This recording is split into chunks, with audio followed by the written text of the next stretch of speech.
Plastic മലിനീകരണവുമായിട്ട് ബന്ധപ്പെട്ടുകൊണ്ട് ഒരുപാട് കാര്യങ്ങൾ ദൈനംദിന ജീവിതത്തിൽ നമ്മൾ കാണുന്നുണ്ട്.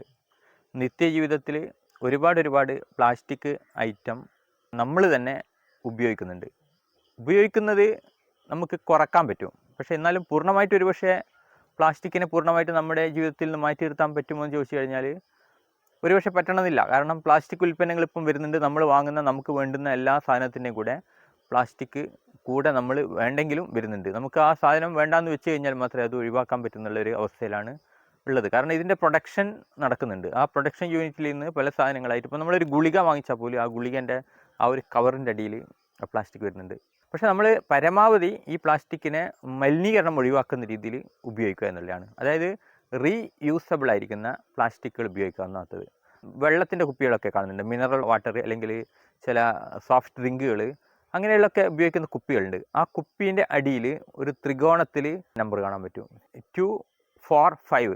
ഇതൊക്കെ നമുക്ക് റീയൂസബിൾ ആയിരിക്കുന്ന പ്ലാസ്റ്റിക്കാണ് ഉപയോഗിക്കുക. അപ്പോൾ നമ്മൾ കാണുന്ന ഈ പ്ലാസ്റ്റിക് ബോട്ടിലുകൾ ഇന്ന് മിനറൽ വാട്ടറൊക്കെ ഉപയോഗിക്കുന്ന ആ ബോട്ടിലുകൾ നമുക്ക് നിരന്തരം എവിടെയും പോയാൽ കാണാൻ പറ്റും. ആ വാട്ടർ ബോട്ടിലിൻ്റെ അടിയിൽ ത്രികോണത്തിൽ ഒന്നും രേഖപ്പെടുത്തിയിട്ടില്ല എന്ന് മാത്രമല്ല അതിൽ ത്രികോണം ഇല്ല.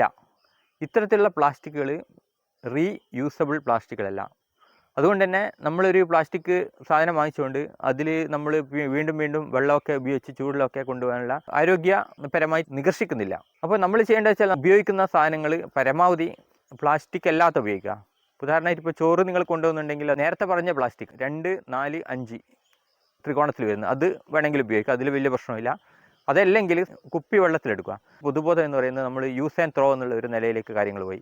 പ്ലാസ്റ്റിക് കുപ്പിയിൽ വെള്ളം വാങ്ങിച്ചുകൊണ്ട് മദ്യപിക്കുകയും നിരന്തരമായിട്ട് ഓരോ സ്ഥലത്ത് കൊണ്ട് നിക്ഷേപിക്കുകയും അവിടെ പ്ലാസ്റ്റിക്കിൻ്റെ കൂമ്പാരം വരികയും ചെയ്യുന്നു. നമ്മുടെ ഭൂമിയിൽ തന്നെ പ്ലാസ്റ്റിക് കൊണ്ടുണ്ടാകുന്ന പാരിസ്ഥിതിക പ്രശ്നങ്ങൾ ഒരുപാടാണ്. ആവാസ വ്യവസ്ഥയെ തന്നെ മാറ്റുന്ന രീതിയിൽ കാട്ടിൽ പോലും ഞങ്ങളിവിടെ നിൽക്കുന്നത് ഇപ്പോൾ ഒരു വയലാണ്. ഈ വയലിൽ വീടുകളൊന്നുമില്ല, പക്ഷേ ഇവിടെ പ്ലാസ്റ്റിക് ബോട്ടിലുകൾ ഒരുപാട് കാണുന്നുണ്ട്. കാരണം എന്ന് വെച്ചാൽ ഈ വയലുകളിൽ ആൾക്കാർ ഇരുന്നു കൊണ്ട് മദ്യപിക്കുകയും ആ മദ്യപിച്ച കുപ്പി ഇവിടെ തന്നെ ഇടുകയും നിരന്തരമായിട്ട് എല്ലാ ദിവസവും ചെയ്യുന്ന പ്രവൃത്തി ആയതുകൊണ്ടാണ് ഇത്രയും പ്ലാസ്റ്റിക് ബോട്ടിലുകളും പ്ലാസ്റ്റിക് കവറുകളും ഭക്ഷ്യസാധനങ്ങൾ കൊണ്ടുവന്നതിൻ്റെ അവശിഷ്ടങ്ങളൊക്കെ ഇവിടെ കാണുന്നത്. മനുഷ്യവാസമില്ലാത്ത സ്ഥലങ്ങളിൽ പോലും മറ്റ് ജീവികളുടെ ആവാസ വ്യവസ്ഥയെ മാറ്റുന്ന രീതിയിലേക്ക് അല്ലെങ്കിൽ അതിനെ നശിപ്പിക്കുന്ന രീതിയിലേക്ക്, അതിന് അപകടകരമാകുന്ന രീതിയിലേക്ക് പ്ലാസ്റ്റിക് മാറുന്നുണ്ട്. പ്ലാസ്റ്റിക്കിൻ്റെ ഉള്ളിൽ തലയൊക്കെ ഇട്ടിട്ട് തല കണിഞ്ഞ പക്ഷികളെയും പ്ലാസ്റ്റിക് ബക്കറ്റിൽ ഒക്കെ തലയിട്ടുകൊണ്ട് അതിൽ കണിഞ്ഞ നായ്ക്കളെയൊക്കെ നമ്മൾ ഒരുപാട് കാണുന്നുണ്ട്. അവയൊക്കെ ഇതിൻ്റെ ഇരകളാണ്. അതല്ലാതെ തന്നെ വലിയ പ്രശ്നങ്ങൾ അതിൽ വരാൻ സാധ്യതയുണ്ട്. ചെറിയ പക്ഷികളൊക്കെ പ്ലാസ്റ്റിക്കിൻ്റെ അവശിഷ്ടങ്ങളിലേക്ക് ഉള്ളിൽ ചെന്ന് കഴിഞ്ഞാൽ അത് ഡൈജസ്റ്റ് ചെയ്യാതെ ഒരുപാട് പ്രശ്നങ്ങളായിട്ട് മരിക്കുകയും ചെയ്യും. അതേപോലെ ചില നായ്ക്കൾ അവരൊക്കെ പ്ലാസ്റ്റിക്കിൻ്റെ അവശിഷ്ടങ്ങളൊക്കെ ഉള്ളിലെത്തിയിട്ട് മരിക്കുന്നതായിട്ട് നമ്മൾ കാണുന്നുണ്ട്. അപ്പോൾ ഇതൊരു സാമൂഹ്യ പ്രശ്നം തന്നെയാണ്.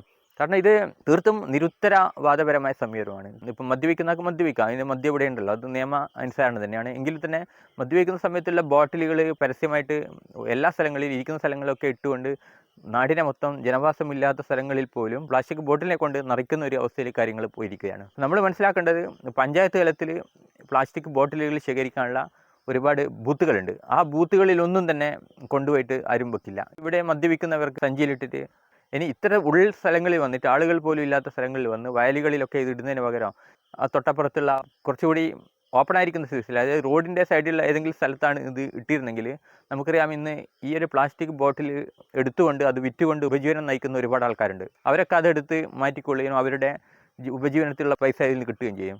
അപ്പോൾ ഇത്തരത്തിലുള്ള ഒരു നടപടി വെച്ചാൽ ആർക്കും ഉപകാരപ്രദമല്ലാത്ത തീർത്തും ജനദ്രോഹപരമായ ഒരു നടപടിയാണ്.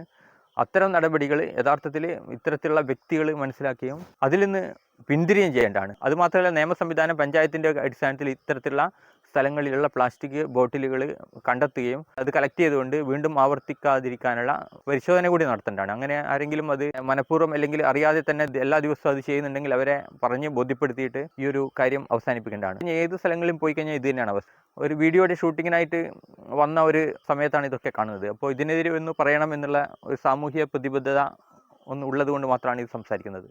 ഓക്കെ.